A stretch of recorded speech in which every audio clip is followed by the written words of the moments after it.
Indian evidence act 1872, act number first of 1872। इसमें हमने कुछ सेक्शंस पहले ही कवर कर लिए थे, उनका क्विक रिवीजन करते हुए और फिर हम आगे बढ़ेंगे। सेक्शन 34 बताता है regarding the entries in the books of accounts, कि अकाउंट बुक्स में अगर कोई एंट्री है तो वो रेलेवेंट होगी। सेक्शन 35 और भी उसका एक एग्रेवेटेड फॉर्म बताता है कि जो पब्लिक रिकॉर्ड्स हैं, पब्लिक रिकॉर्ड्स में किसी पब्लिक सर्वेंट ने अपनी ऑफिशियल ड्यूटीज परफॉर्म करते समय अगर कोई एंट्री की है वो तो इटसेल्फ रेलेवेंट फैक्ट होगा। इसके बाद में नेक्स्ट आता है आपका सेक्शन 36, जो बताता है किसी मैप, चार्ट या फिर प्लान, इनमें कोई स्टेटमेंट लिखा गया है उसे रेलेवेंट स्टेटमेंट माना जाएगा। 37 कहता है कि relevancy of statements as to the facts of public nature contained in acts and notifications. किसी एक्ट या नोटिफिकेशन में अगर कोई बात लिखी है या किसी गवर्नमेंट के ऑर्डिनेंस में अगर कोई बात आई है, गवर्नमेंट ने अपने ऑफिशियल गजट में कुछ डिक्लेयर किया है, गवर्नमेंट ने कुछ नोटिफाई किया है, उन चीज़ों को रेलेवेंट माना जाएगा। लेकिन ये बातें पब्लिक नेचर की होनी चाहिए, ठीक है। लेकिन नेक्स्ट सेक्शन 38 में कहता है कि अगर किसी गवर्नमेंट को क्यों कोई ओपिनियन फॉर्म करनी है, सॉरी नॉट गवर्नमेंट को, कोर्ट को, if court has to form an opinion, लेकिन किस बात की opinion? Regarding the law of any country. हमारे कंट्री के लॉ के लिए करने जब तो कोई टेंशन ही नहीं है, हमारे यहाँ की तो लॉ पढ़ के और वो कोर्ट में जो जज साहब है वो जज बने तो कोई टेंशन नहीं है। लेकिन अगर कोर्ट को किसी अदर कंट्री के लॉ के बारे में कोई ओपिनियन फॉर्म करनी है तो उसके लिए वो क्या कर सकते हैं, उसके लिए वो उस कंट्री की लॉ बुक्स को रेफर कर सकते हैं, उस कंट्री की रूलिंग्स ऑफ द कोर्ट्स को वो रेफर कर सकते हैं। बात इतनी सी है कि वो जो लॉ बुक्स हैं must be published under the authority of the government. ऐसी कोई लोकल पब्लिकेशन की नहीं चलेगी। Under the authority of the government अगर कोई लॉ बुक पब्लिश हुई है, rulings of the courts publish हुई हैं, उनको रेफर किया जा सकता है for forming the opinion as to the law of the country, और उन्हें रेलेवेंट माना जाएगा। किन्हें? जो लॉ बुक्स हैं और जो रूलिंग्स ऑफ द कोर्ट्स हैं। और रूलिंग्स ऑफ द कोर्ट को मैंने अच्छे से डिटेल में आप लोगों को पहले की क्लासेस में समझाया भी था, उम्मीद करता हूँ याद होगा। सेक्शन 39 की तरफ जाते हैं। अगर किसी का कुछ भी ऐसा चीज़ है जो डिटेल इन सेक्शंस का चाहिए तो अपने वीडियो में अपलोड करूंगा, उसमें आप देख सकते हैं। मैं कल के वीडियो अपलोड नहीं कर पाया था तो उसको मैं आज कर दूंगा, उसको आप देख सकते हैं। सेक्शन 39 में हम देखें तो क्या आता है, what evidence to be given when statement forms part of a conversation, document, electronic record, book और सीरीज ऑफ लेटर्स और पेपर्स। अब यहाँ पे सिचुएशन क्या आ रही है? बात क्या आ रही है कि कोई किताब में अगर कोई स्टेटमेंट लिखा है, कोई सीरीज ऑफ लेटर्स में अगर कोई स्टेटमेंट लिखा है, सीरीज ऑफ लेटर्स भी हो सकते हैं, पेपर्स भी हो सकते हैं, किसी इलेक्ट्रॉनिक रिकॉर्ड में अगर कोई स्टेटमेंट लिखा है, या फिर किसी डॉक्यूमेंट में कोई स्टेटमेंट लिखा है, या फिर कन्वर्सेशन में, हम लेटर्स की बात करें या कन्वर्सेशन के डॉक्यूमेंट्स की बात करें, बात एक ही हो जाती है। आजकल तो सिस्टम खत्म हो गया है, इसीलिए यहाँ पे इलेक्ट्रॉनिक रिकॉर्ड वर्ड जोड़ दिया है। पहले के समय में होता था चिट्ठी पत्तियां भेजी जाती थी, यहाँ से एक पर्सन ने चिट्ठी भेजी, उसके रिप्लाई में उसको चिट्ठी मिलती थी, फिर उसके लिए वो वापस रिप्लाई में चिट्ठी भेजता था। तो ऐसे क्या होता था, महीनों तक चिट्ठियां आदान प्रदान होती रहती थी, और उन चिट्ठियों में जो बात लिखी गई बराबर से, उसकी एविडेंटरी वैल्यू क्या होगी, वही सेक्शन 39 डील कर रहा है। अब आजकल चिट्ठियों का ज़माना ख़त्म हो गया तो क्या हुआ, टेलीग्राम, व्हाट्सएप, इंस्टाग्राम, फेसबुक, ये सब इलेक्ट्रॉनिक रिकॉर्ड में तो आ रहे हैं। जब कभी भी कोई सिचुएशन ऐसी आती है तो व्हाट्सएप की चैट को भी आप अगर ऑथेंटिक सोर्स से उसका प्रिंट निकलवाते हैं, आप डायरेक्टली कांटेक्ट कर सकते हैं इनके हेड ऑफिस पे, और फिर वहाँ से आप रजिस्टर्ड सर्टिफाइड कॉपी अगर निकलवाते हैं तो उसे आप एज एन एविडेंस प्रेजेंट कर सकते हैं। किसी के साथ में आपकी लॉन्ग चैट चली है महीनों तक, और उस चैट में उसने बहुत सारी कुछ चीज़ें ऐसी, या तो कोई ब्लैकमेल से रिलेटेड कोई बातें हो, या किसी ऑफेंस के कमीशन से रिलेटेड कोई कन्फेशन हो, या कोई भी ऐसी चीज़ें, क्योंकि आजकल ज़्यादातर काम सारे इलेक्ट्रॉनिक रिकॉर्ड पे ही हो रहे हैं। अच्छा ठीक है, लेटर हम नहीं भेजते, ईमेल तो भेजते हैं, ईमेल किस में आएगा, ईमेल भी आपके इलेक्ट्रॉनिक रिकॉर्ड में आ जाएगा। तो ये सब चीज़ें इसमें कवर हो जाती हैं। क्या लिखा है एक बार सेक्शन को भी रीड कर लेते हैं। Evidence shall be given, evidence shall be given of so much and no more. तो एविडेंस कितने तक का दिया जाएगा और कितने का नहीं दिया जाएगा। इसके लिए कहा है कि evidence shall be given of so much. चलिए सो मच को ही ले लेते हैं अपन तो। Of the statements conversation. अच्छा, एविडेंस किस चीज का दिया जा रहा है? Evidence for the statement, evidence for the conversation. Conversation का मीनिंग जानते हैं ना, दो लोगों के बीच में जो बातचीत हुई। Evidence for the document, evidence for the electronic record, evidence for the book और द सीरीज ऑफ लेटर्स और पेपर। ठीक है, इन चीजों के एविडेंस दिए जा रहे हैं। लेकिन एविडेंस कितने दिए जाएंगे? As the court considers necessary. इसको मैंने अलग से अंडरलाइन कर रखा है, इस चीज को आप ध्यान रखना। किसी भी statement, conversation, document, electronic record, book, series of letters और पेपर्स, इनके लिए अगर कोई एविडेंस दिया जाना है, और जो हेडिंग है आप सेक्शन की वो देख सकते हैं, व्हाट एविडेंस, या फिर हाउ मच एविडेंस, उसका मीनिंग निकाल सकते हैं। तो कितना एविडेंस दिया जाएगा, तो उसके लिए लिखा है so much as the court considers necessary. जो मैंने ये रेड कलर में अंडरलाइन कर रखा है ना, सिर्फ आप उसी को पढ़िए तो आपको समझ में आ जाएगा। Evidence shall be given of so much as the court considers necessary. जितना कोर्ट को जरूरत लगेगी उतना ही एविडेंस दिया जाएगा, और जितनी कोर्ट को जरूरत लगेगी उतना कोर्ट अलाउ करेगी। और फिर साथ में ऐड कर दिया नो मच, नो मोर। ठीक है, only so much which courts consider necessary and no more, बाकी का नहीं। कोर्ट कहती है कि हाँ ठीक है, इस इलेक्ट्रॉनिक रिकॉर्ड की कॉपी दे दी जाए या इस इलेक्ट्रॉनिक रिकॉर्ड के लिए एविडेंस प्रेजेंट कर दिया जाए, तो उसके लिए ले आएंगे। कोर्ट मना कर देते कि नहीं जरूरत है, तो फिर नहीं दे सकते। Now, in the particular case, to the full understanding of the nature and effect of the statement and of the circumstances under which it was made. तो किन circumstances में वो statement दिया गया था, किन circumstances में वो conversation हुआ था, इन बातों के बारे में कोर्ट अगर ज़रूरत समझती है एविडेंस डिमांड करने की तो वो डिमांड करेगी, और जितना कोर्ट डिमांड करेगी उतना ही एविडेंस दिया जाएगा। किन चीज़ों का? Conversation, document, electronic record, books और सीरीज ऑफ लेटर्स और पेपर्स। इन चीज़ों से के लिए एविडेंस दिया जा सकेगा, इन चीज़ों के लिए एविडेंस दिया जा सकेगा, लेकिन कितने पार्ट का? जितना कोर्ट ज़रूरत समझे। ये है सेक्शन 39 में। तो कहीं ना कहीं कह सकते हैं कि थोड़ा सा स्पेशल पावर है कोर्ट के पास में एविडेंस को एक्सेप्ट या डिनाई करने की, और कुछ एक रेस्ट्रिक्शन लगा है पार्टीज के ऊपर एविडेंस प्रेजेंट करने के कंसर्न में। ठीक है, फर्दर यहाँ पे कुछ पॉइंट्स लिखे हैं, क्या लिखे हैं उनके ऊपर ओवरराइट हो गया है, कोशिश करते हैं पढ़ने की। नहीं, नॉट रीडेबल है the word, no. Judgment is the statement of the law of decision. चलिए इसको बाद में अपन डिस्कस करेंगे क्या चीज़ इसमें आ रही है। सेक्शन 40 को अब हम लेते हैं। सेक्शन 40 जो है वो एक अलग स्टार्ट हो जाएगा। अभी तक हमने सेक्शन 34 से लेकर सेक्शन 39 तक जो पढ़े थे सेक्शंस, वो सारे कुछ रिकॉर्ड्स की बात कर रहे थे। कैसे रिकॉर्ड्स की? जो या तो अकाउंट्स रिकॉर्ड्स, अकाउंट्स बुक्स थी, या फिर पब्लिक रिकॉर्ड्स थे, या फिर मैप्स और चार्ट्स थे, या फिर कोई एक्ट और नोटिफिकेशन थे, या फिर कोई लॉ बुक्स की बात थी, और लास्टली तो आ गया था कोई भी कन्वर्सेशन एंड डॉक्यूमेंट। तो वहाँ सब बात जो हो रही थी वो किन्हीं रिकॉर्ड्स की बात हो रही थी।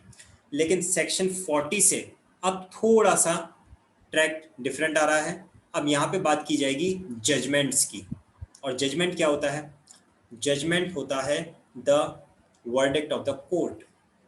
कोर्ट ने सभी जो पार्टीज टू द सूट हैं उन्हें, जो विटनेस टू द सूट हैं उन्हें, जितने भी एविडेंसेस हैं उन्हें कंसिडरेशन में लेने के बाद में अपना जो फाइनल वर्डिक्ट प्रेजेंट किया उसे हम जजमेंट कहते हैं, है ना।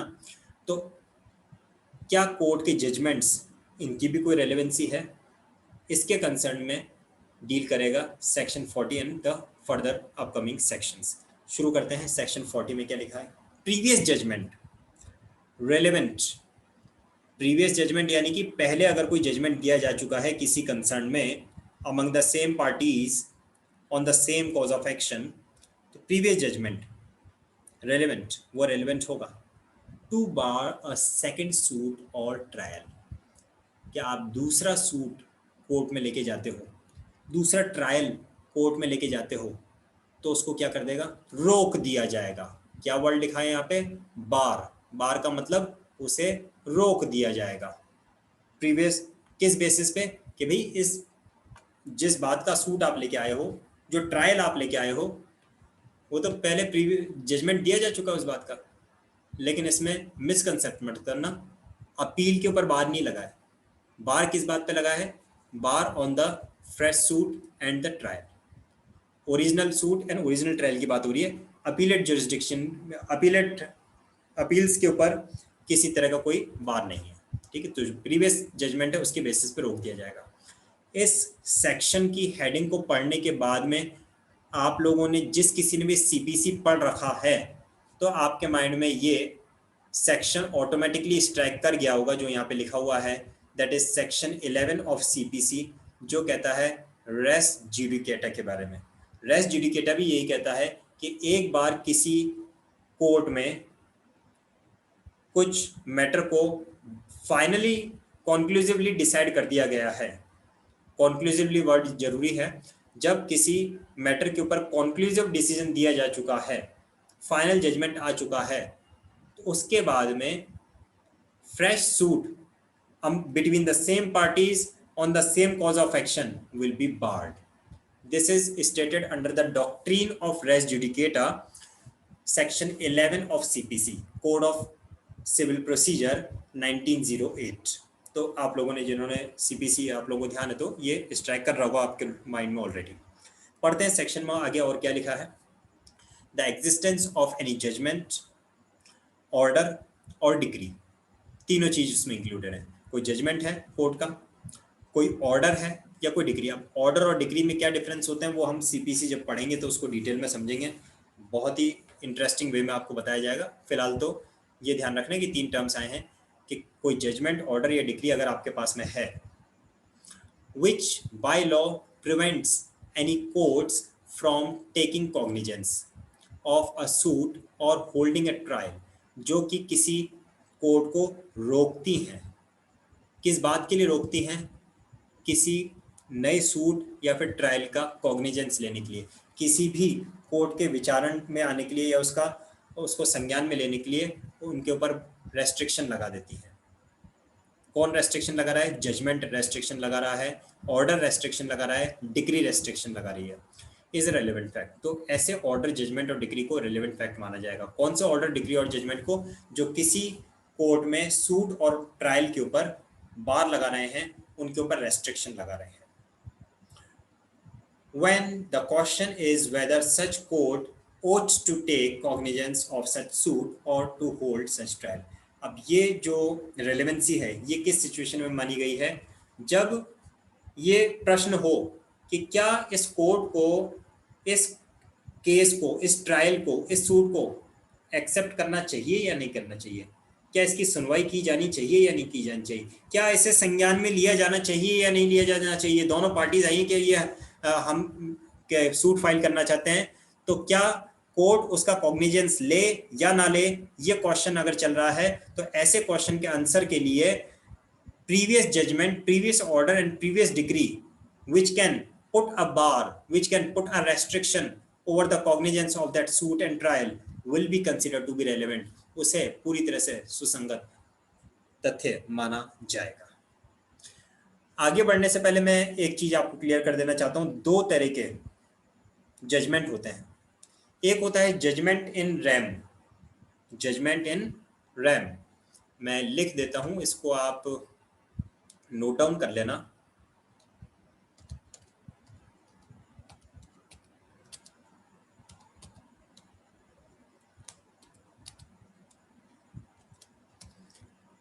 और दूसरा होता है judgment in पर्सोनम।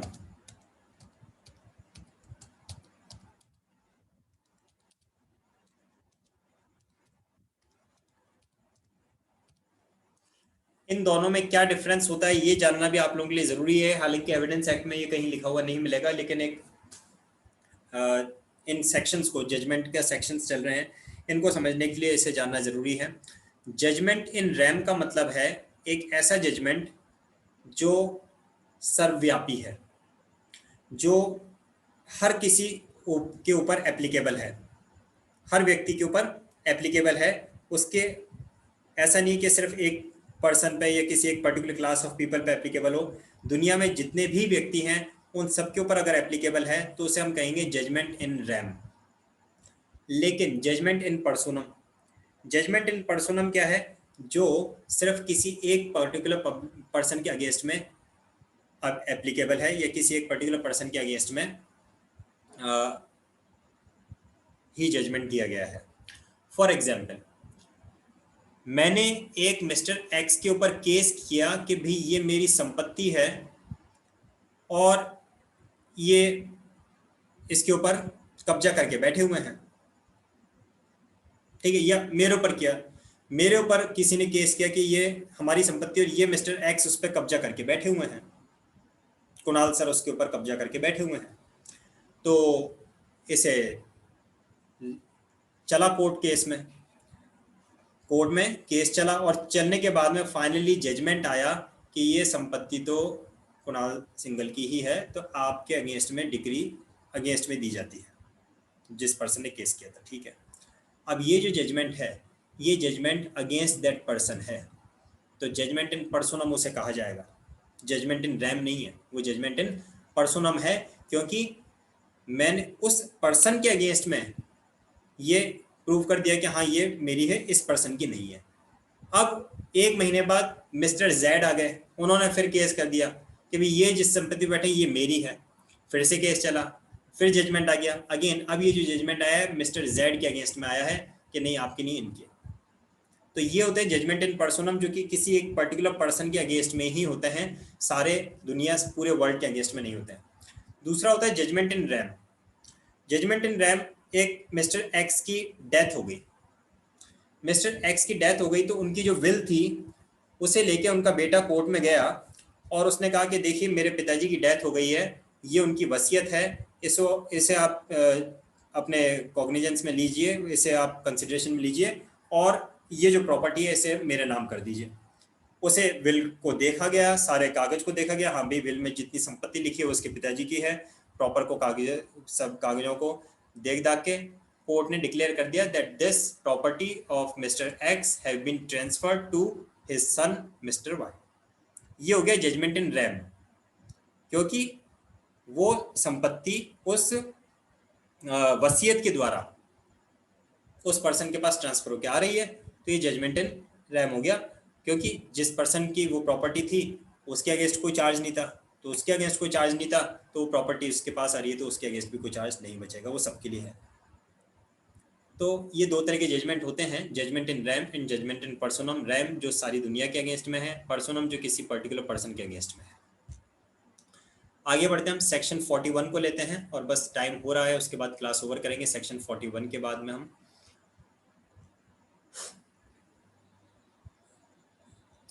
relevancy of certain judgments